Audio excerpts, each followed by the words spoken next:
अस्सलाम वालेकुम, this is me Amal Amsal. Welcome to the channel of Amal अमसाल।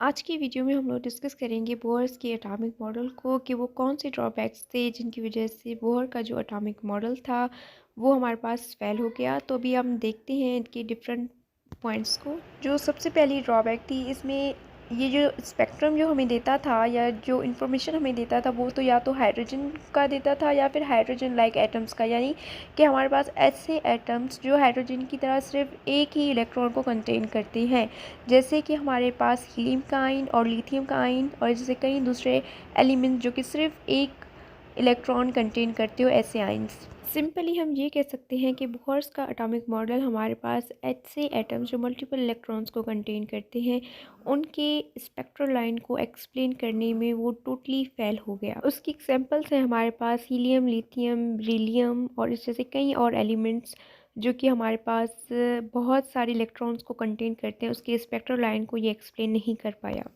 इसके अलावा ये सीमन इफ़ेक्ट और स्टार इफ़ेक्ट को भी एक्सप्लेन करने में टोटली फेल हो गया। सीमन इफ़ेक्ट का मतलब splitting of hydrogen spectra in magnetic field, मतलब कि जब एक हाइड्रोजन एटम को मैग्नेटिक फील्ड में रखा जाता है तो इसका जो स्पेक्ट्रा है वो मल्टीपल लाइंस में स्प्लिट हो जाता है, डिवाइड हो जाता है, या हम ये कह सकते हैं वो एक से ज़्यादा स्पेक्ट्रम लाइन देना शुरू कर देता है।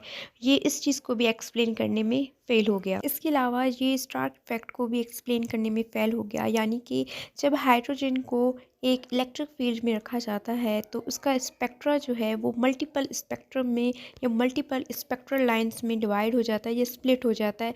ये इस चीज़ को भी एक्सप्लेन करने में फ़ेल हो गया कि क्यों हमारे पास इलेक्ट्रिक फील्ड में, स्टार्क इफ़ेक्ट में और ज़िमन इफ़ेक्ट में हमारे पास स्पेक्ट्रल लाइन जो है मैग्नेटिक फील्ड में क्यों स्प्लिट हो जाता है।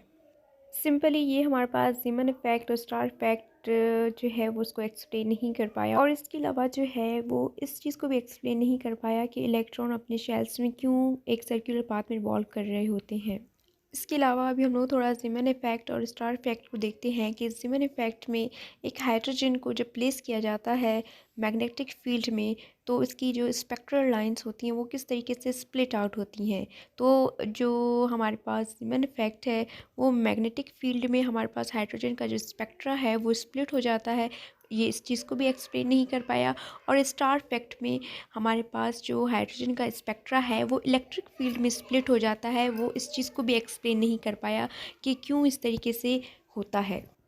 तो ये था आज का वीडियो जिसमें हमने drawbacks of Bohr's atomic model को डिस्कस किया। मिलते हैं नेक्स्ट वीडियो में, तब तक के लिए अल्लाह हाफ़िज़।